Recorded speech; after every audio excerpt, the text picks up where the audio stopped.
बिस्मिल्लाहिर्रहमानिर्रहीम। Today's topic of discussion is chapter number 38। तो आज की इस वीडियो के अंदर हम क्लिनिकल वायरोलॉजी के चैप्टर को जिसका नाम है रिस्पिरेटरी वायरसेस इसको कवर करने वाले हैं with the help of summary. तो आपने वीडियो को अभी से लाइक कर देना, चैनल पर नहीं हो तो सब्सक्राइब कर देना। अच्छा, समरी का बेसिक ओवरव्यू देने से पहले मैं आपको एक टेबल दिखाना चाहता हूँ, वो जो थ्योरी में लिखा हुआ है। अगर आप उस टेबल को समझ लोगे तो काफ़ी सारी चीज़ें कवर हो जाएगी ऑलरेडी। तो उस टेबल के अंदर क्या क्या चीज़ें लिखी हुई है। तो पहली बात, जो रिस्पिरेटरी वायरसेस होते हैं, रिस्पिरेटरी वायरसेस को हम 5 कैटेगरी में डिवाइड कर देते हैं। ओके, कितनी कैटेगरी में डिवाइड कर देते हैं? 5। तो 1 2 3 4 5। जो एक है इन्फ्लुएंजा वायरस है, दूसरा होता है पैरामिक्सो वायरस है, या फिर आप उनको अदर कैटेगरी भी कह सकते हो। कोरोना वायरस है, राइनो वायरस और एडिनो वायरस है। जो इन्फ्लुएंजा वायरस होता है ऑर्थोमिक्सो वायरस वाली कैटेगरी से बिलोंग करता है। Para influenza virus respiratory syncytial virus और human metapneumo virus paramyxo virus वाली कैटेगरी से बिलोंग करते हैं। कोरोना वायरस से, राइनो वायरस पिकोना वायरस से और एडिनो वायरस वाली कैटेगरी से बिलोंग करता है। इन सब का जो जीनोम होता है वो आरएनए से बना होता है, लेकिन जो आरएनए से नहीं बना होता वो होता है एडिनो वायरस। तो डी से एडिनो और डी से डीएनए। तो जो एडिनो वायरस होता है ये डीएनए या डबल स्टैंडर्ड डीएनए पे होता है, बाकी सारे आरएनए पे होते हैं। इनमें भी जो इन्फ्लुएंजा वायरस है उसका जो आरएनए है वो सेगमेंटेड होता है। और अच्छा, मैंने यहाँ पे कुछ लाइनें लगाई हुई है। इसका मतलब है कि जो शुरू वाले जो दो है, इन्फ्लुएंजा वायरस या ऑर्थोमिक्सो वायरस, पैरामिक्सो वायरस, ये होते हैं आरएनए वायरसेस। लेकिन जो इन्फ्लुएंजा है, ऑर्थोमिक्सो वायरस है, सेगमेंटेड है, जबकि ये नॉन सेगमेंटेड है। लेकिन दोनों के आरएनए नेगेटिव पोलैरिटी की है। दैट मीन्स आपको आरएनए पॉलीमरेज चाहिए। तो आरएनए पॉलीमरेज सिर्फ इन दो में होता है, जबकि पॉजिटिव पोलैरिटी में कोई आरएनए पॉलीमरेज नहीं होता। ठीक हो गया। कैप्सिड और एनवेलप, ये जो प्रॉपर्टीज होती है ये इन्फ्लुएंजा से लेकर कोरोना तक सेम होती है। लाइक जो कैप्सिड है वो हेलिकल है। इससे पहले हमने जो पढ़ा था, जो हर्पीज वायरस, उनमें जो कैप्सिड था वो इकोसाहेड्रल था, लेकिन इनमें हेलिकल होता है। ओके, और एनवेलप पहले 3 में मौजूद होता था, लेकिन राइनो वायरस और एडिनो वायरस के अंदर कोई एनवेलप नहीं होता। जो फ्रीयन प्रोटीन होती है सरफेस के अंदर, वो सिर्फ पहले 2 के लिए स्पेसिफिक होती है। और जो जॉइंट सेल की फॉर्मेशन है वो भी पहले 2 के लिए स्पेसिफिक है। ठीक है, इन्फ्लुएंजा के लिए और पैरा इन्फ्लुएंजा वायरस के लिए। तो ये पहला बेसिक ओवरव्यू दे रही है आपको मैंने। अब उम्मीद है कि आपको प्रॉपर्टी समझ आ जाएगी, कैरेक्टरिस्टिक्स वगैरह। तो स्टार्ट करते हैं। पहला जो वायरस है ऑर्थोमिक्सो वायरस वाली कैटेगरी से बिलोंग करता है, उसका नाम है इन्फ्लुएंजा वायरस है। ओके, अब जो इन्फ्लुएंजा वायरस है, एक मिनट पहले मैं निकाल लूँ। इन्फ्लुएंजा वायरस कौन सी डिजीज करवाता है? इन्फ्लुएंजा करवाता है। ठीक हो गया। इसके अलावा जो पैरा इन्फ्लुएंजा वायरस है ब्रोंकियोलाइटिस करवाता है इन्फेंट के अंदर, यंग चिल्ड्रन के अंदर क्राउप कराता है, और अडल्ट के अंदर क्या कराता है? कॉमन कोल्ड करवाता है। ठीक हो गया। यानी इन्फेंट के अंदर ब्रोंकियोलाइटिस है, बड़े बच्चों में क्राउप है, जबकि एक अडल्ट में कॉमन कोल्ड है। रिस्पिरेटरी सिंसिशियल वायरस है, ब्रोंकियोलाइटिस कराता है, निमोनिया करवाता है इन्फेंट के अंदर, और ओल्डर इंडिविजुअल के अंदर या चिल्ड्रन के अंदर ओटाइटिस मीडिया करवाता है। ह्यूमन मेटानीमो वायरस है। इन सबको कंबाइन कर दो, इसका कॉमन कोल्ड यानी इसका ब्रोंकियोलाइटिस ले लो आप, ठीक है, कॉमन कोल्ड है, और इसका निमोनिया ले लो रिस्पिरेटरी सिंसिशियल वायरस का, तो बन जाएगा ह्यूमन मेटानीमो वायरस होते हैं। कोरोना वायरस है। तो कोरोना वायरस के अंदर आपने क्या पढ़ना है? अच्छा, para influenza virus, respiratory syncytial virus और ह्यूमन मेटानीमो वायरस, इन तीनों को मिलाकर क्या कहते हैं? पैरामिक्सो वायरस है। जो कोरोना वायरस है कॉमन कोल्ड करवाता है, इसके अलावा सीवियर एक्यूट रिस्पिरेटरी सिंड्रोम है और मिडल ईस्ट रिस्पिरेटरी सिंड्रोम है। इसके बाद जो राइनो वायरस है कॉमन कोल्ड करवाता है सिर्फ और सिर्फ। इसके बाद एडिनो वायरस है, अपर और लोअर रिस्पिरेटरी ट्रैक इन्फेक्शन करवाता है। लाइक अपर के अंदर फ्रेंजाइटिस और लोअर के अंदर निमोनिया करवाता है। इसके अलावा पिंक आई भी करवाता है, जिसको बोलते हैं कंजक्टिवाइटिस है। टैरिक स्ट्रेन डायरिया वगैरह करवा देती है। कुछ स्ट्रेन सार्कोमा करा देती है वो, लेकिन वो ह्यूमन में नहीं होता। स्टार्ट करते हैं इन्फ्लुएंजा वायरस से। जो इन्फ्लुएंजा वायरस है इसके भी आगे मल्टीपल सीरोटाइप होती है, इन्फ्लुएंजा ए, इन्फ्लुएंजा बी और इन्फ्लुएंजा सी। जो इन्फ्लुएंजा ए होता है वर्ल्ड वाइड एपिडेमिक, जिसको पेंडेमिक बोलते हैं, वो करवाता है। जो इन्फ्लुएंजा बी है वो मेजर आउटब्रेक्स करवाता है, जबकि इन्फ्लुएंजा सी है ये माइल्ड रिस्पिरेटरी ट्रैक इन्फेक्शन करवाता है। ठीक हो गया। जो इन्फ्लुएंजा ए है वो पेंडेमिक करवाता है।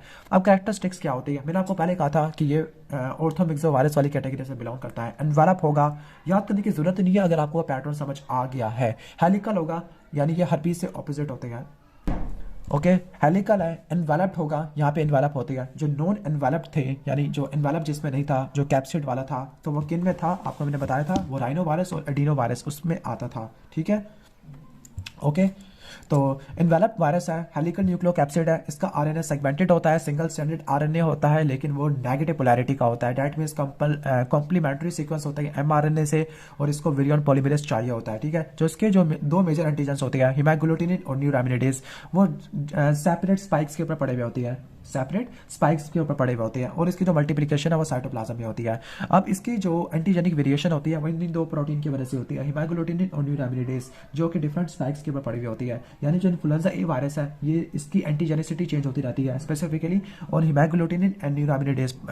और जो इसके मैकेनिज्म होती है एंटीजेनिक वेरिएशन की वो दो होती है, एंटीजेनिक शिफ्ट और एंटीजेनिक ड्रिफ्ट होती है। जो एंटीजेनिक ड्रिफ्ट शिफ्ट होती है, पहले हम शिफ्ट को देख लेते हैं। ये किस वजह से होती है? ये जो आरएनए सेगमेंट है उनकी असॉर्टमेंट से होती है। ओके, इनकी रीअसॉर्टमेंट से होती है कि जो पार्ट्स होते हैं आपस में मिलजुल के नया पार्ट बना लेते हैं। तो जो आरएनए सेगमेंट है उसकी रीअसॉर्टमेंट से होती है एंटीजेनिक शिफ्ट है। ओके, और इसकी वजह से एपिडेमिक हो जाता है। दूसरा मैकेनिज्म एंटीजेनिक ड्रिफ्ट, वो भी कुछ कंट्रीब्यूट करती है, म्यूटेशन वगैरह करवा देती है। जो एंटीजेनिक ड्रिफ्ट है इसमें म्यूटेशन एक्यूमुलेट हो जाती है specifically in the antigen binding site है। जो मेजर है वो हमारा एंटीजेनिक शिफ्ट होता है, जबकि माइनर है वो एंटीजेनिक ड्रिफ्ट होता है। एंटीजेनिक शिफ्ट से न्यू सब टाइप बनती है वायरस की, लेकिन जो एंटीजेनिक ड्रिफ्ट है उससे न्यू वायरस की स्ट्रेन बनती है। इन्फ्लुएंजा ए में एंटीजेनिक शिफ्ट होती है जबकि ड्रिफ्ट तीनों में होती है, ए बी सी में। तो मैंने आपको डिफरेंस बता दिया है। जो इन्फ्लुएंजा वायरस है इसकी मल्टीपल सीरोटाइप होती है एंटीजेनिक शिफ्ट की वजह से, एंटीजेनिक ड्रिफ्ट की वजह से। जो इंटरनल न्यूक्लियोकैप्सिड प्रोटीन है उनकी एंटीजेनिसिटी डिटरमिन करती है कि इन्फ्लुएंजा ए है, बी है और सी है। ठीक है, जो इंटरनल न्यूक्लियोकैप्सिड प्रोटीन है। जबकि स्पाइक्स वाली है वो डिफरेंट एंटीजेनिक वेरिएशन करवा देती है। इनकी ट्रांसमिशन होती है रेस्पिरेटरी ड्रॉपलेट से, लेकिन एक टाइप ऐसी है जो बर्ड से ह्यूमन में आ जाती है, उसका नाम है H5N1। ओके, इसकी पैथोजेनेसिस को पढ़ लेते हैं। जो इसका इन्फेक्शन है ये एपिथेलियम तक रिस्ट्रिक्टेड रहता है। लेबोरेटरी डायग्नोसिस के अंदर हम क्या करते हैं? लेबोरेटरी डायग्नोसिस के अंदर पीसीआर टेस्ट है। पीसीआर टेस्ट तो आपने सब के अंदर लिख देना, जिसका ना भी आता हो उसका भी लिख देना। ठीक हो गया, और इसका तो खास तौर पे करना है हमने लेबोरेटरी डायग्नोसिस। तो पीसीआर ऐसे है जिसके अंदर वायरल आरएनए को हम डिटेक्ट करेंगे। इसके अलावा अलीसा होता है, रैपिड टेस्ट है, वायरल एंटीजन को करता होता है। यानी आरएनए के लिए पीसीआर और एंटीजन के लिए अलीसा वगैरह होता है। जो वायरस होता है सेल कल्चर पे ग्रो करता है, एम्ब्रियोनेटेड एग्स के ऊपर ग्रो करता है और इसको डिटेक्ट कर सकते हैं हीमैडजॉर्प्शन से और हीमैग्लूटिनेशन से। इसको आइडेंटिफाई करने के लिए हम हीमैग्लूटिनेशन इनहिबिशन या कॉम्प्लीमेंट फिक्सेशन करते हैं। बाकी कन्वालिसेंट फेज के अंदर एंटीबॉडी का टाइटर बढ़ जाता है। तो अगर समरी दूं तो अलीसा करेंगे तो आपको क्या मिलेगा? इन्फ्लुएंजा वायरल एंटीजन मिलेगा रेस्पिरेटरी सिक्रेशन के अंदर। जबकि जो सेल कल्चर और एम्ब्रियोनेटेड एग से आपको पता चल जाएगा कि ये मौजूद है। ओके, कन्वालिसेंट फेज के अंदर एंटीबॉडी टाइटर बढ़ जाएगा और पीसीआर इसके वायरल क्या किसको सेंस करेगा? वायरल आरएनए को डिटेक्ट करता होता है। अब हम इसके कुछ क्लिनिकल फाइंडिंग को देख लेते हैं। तो जो क्लिनिकल फाइंडिंग होती है इन्फ्लुएंजा की वो क्या होती है? अच्छा, इन्फ्लुएंजा की डिजीज कौन कौन सी होती है? सिर्फ एक ही डिजीज है इन्फ्लुएंजा। ओके, तो अब आ जाते हैं इन्फ्लुएंजा की तरफ।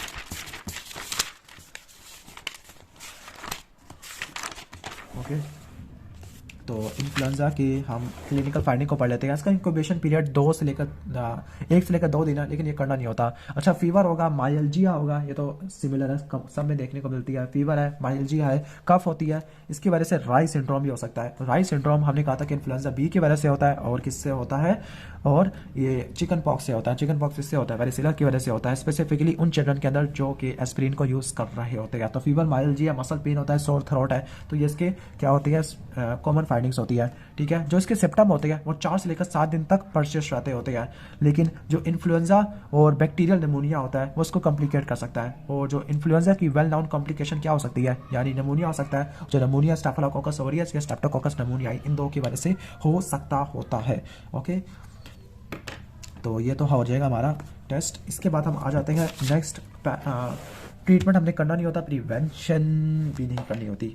इसके बाद है पैरा इन्फ्लुएंजा वायरस है। जो पैरा इन्फ्लुएंजा वायरस है इसके अंदर क्या होता है? Para influenza virus paramyxo virus वाली कैटेगरी से बिलोंग करते हैं। बस इसका जो जीनोम होता है वो सेगमेंटेड नहीं होता, नॉन सेगमेंटेड होता है। ठीक है, और इसकी जो एंटीजेनिसिटी होती है HA और NA की वो स्टेबल होती है। इसके 4 सीरोटाइप है, जबकि इन्फ्लुएंजा की बहुत सारी सीरोटाइप होती है। ठीक है, इन्फेंट के अंदर ब्रोंकियोलाइटिस करवाता है। ठीक है, तो उसको याद किस तरह से करना है? BCD पढ़ना है। B से ब्रोंकियोलाइटिस, C से क्राउप है और डी से कोल्ड है। तो कोल्ड आ रहे हैं ना, कॉमन कोल्ड है। ठीक है, कैरेक्टरिस्टिक्स में इन्वेलप्ड वायरस है, हेलिकल न्यूक्लियोकैप्सिड होता है, सिंगल स्ट्रैंडेड नेगेटिव पोलैरिटी का आरएनए होता है।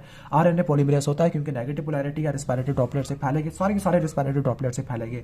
पैथोजेनेसिस की बात करते हैं तो पैथोजेनेसिस के अंदर आपने ये पढ़ना है कि जो जो रेस्पिरेटरी एपिथेलियम है उसका इन्फेक्शन और डेथ होगा। ज्यादा कुछ खास नहीं है। PCR ऐसे है, PCR ऐसे सब के अंदर लिखा हुआ है। ठीक है, यहाँ पे भी PCR है, पीछे भी PCR है। ओके, यहाँ पे भी PCR ऐसे है।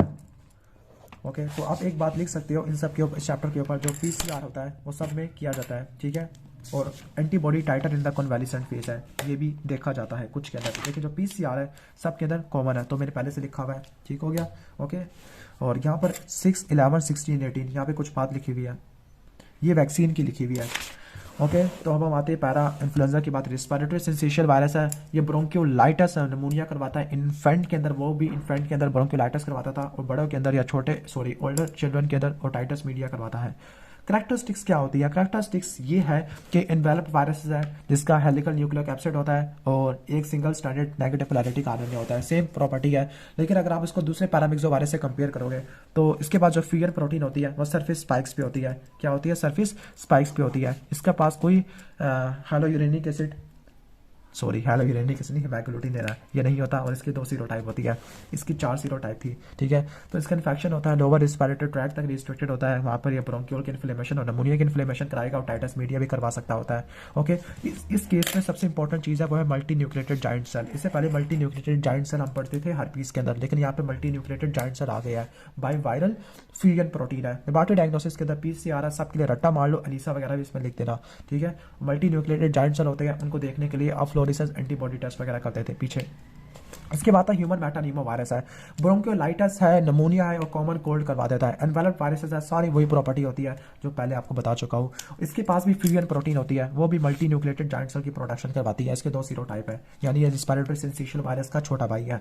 नेक्स्ट है कोरोना वायरस। कोरोना वायरस बहुत ज़्यादा इंपॉर्टेंट है। अब वैसे पता नहीं है कि कितना इंपॉर्टेंट है, क्योंकि पहले कभी सवाल नहीं आया, लेकिन अब आ सकता है सवाल।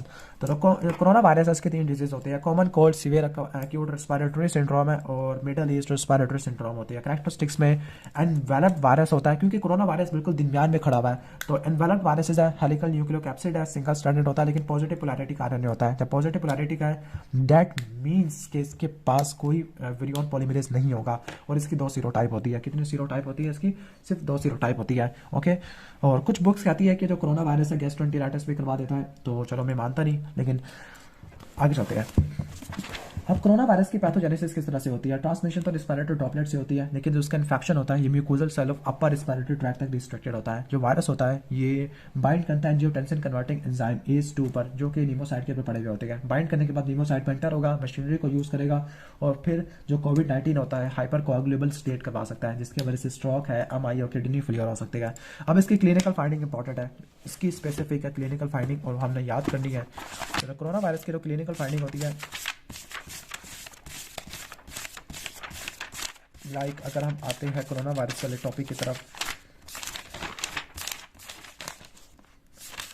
ओके, तो कोरोना वायरस ये है कोरोना वायरस। तो क्लिनिकल फाइंडिंग की तरफ आते हैं तो पहला कॉमन कोल्ड है। जो कॉमन कोल्ड के अंदर क्या होता है? कोरिजा होता है। कोरिजा में रिनोरिया, जो नाक बह रही होती है, स्क्रैची सोर थ्रोट है, नमूनिया वगैरह होता है, ठीक है। फिर इसके बाद आता है सीवियर एक्यूट रेस्पिरेटरी, इसमें जो फीवर होता है वो 38 डिग्री सेंटीग्रेड का होता है, नॉन प्रोडक्टिव कफ होती है, डिस्निया, हाइपोक्सिया होता है, चिल्स, राइगर, मलेरिया वाले साइन सिम्टम आना शुरू हो गया है। चेस्ट एक्सरे पे देखें तो ग्राउंड ग्लास इन्फिल्ट्रेट है, ये बहुत इंपॉर्टेंट है। ग्राउंड ग्लास इन्फिल्ट्रेट को रट्टा मार लो आप, ठीक है। ओके, और इसके अलावा एक MERS होता है जिसको बोलते हैं मिडल एक्यूट रेस्पिरेटरी सिंड्रोम। इसमें सब चीज़ें कम हो जाती है, लाइक लिम्फोसाइट कम हो जाती है, ग्रैनुलोसाइट कम हो जाती है, थ्रोम्बोसाइटोपिनिया है, एनीमिया वगैरह हो जाता है, लैक्टेट हाइड्रोजीनस का लेवल ज़्यादा हो जाता है, तो इसकी ये हो जाएगा। इसके लेबोरेटरी डायग्नोसिस को अच्छे तरीके से तैयार करना, जो उसके एंटीजन्स होते हैं, और एंटीजन को देखने के लिए हम एलिसा और न्यूक्लिक एसिड को डिटेक्ट करने के लिए क्या करते हैं? PCR वगैरह कर लेते हैं, ठीक हो गया। आइसोलेशन करते हैं,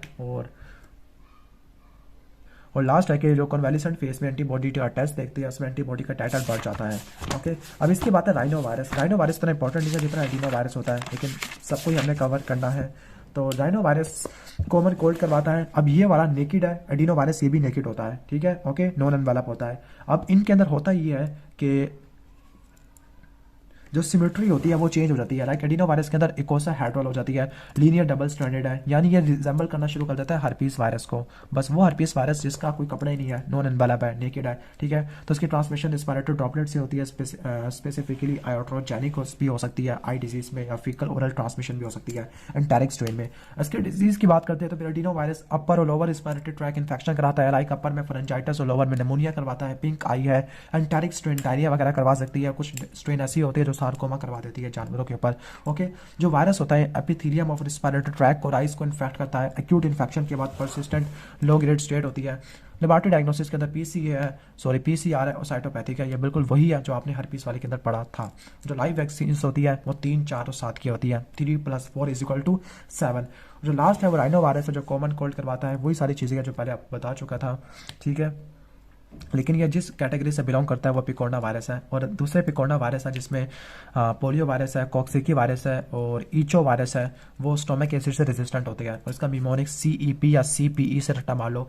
सी से कॉक्सिकी वायरस है, पी से पोलियो वायरस है और ई से ईचो वायरस है, वो एसिड रेजिस्टेंट होते हैं। लेकिन ये एसिड सेंसिटिव होता है। बस ये बात काम की है और बाकी काम की बातें नहीं है। अगर आपको वीडियो अच्छी लगी है तो वीडियो को लाइक ज़रूर कर दिया करो, चैनल बनाएंगे तो सब्सक्राइब भी कर दिया करो।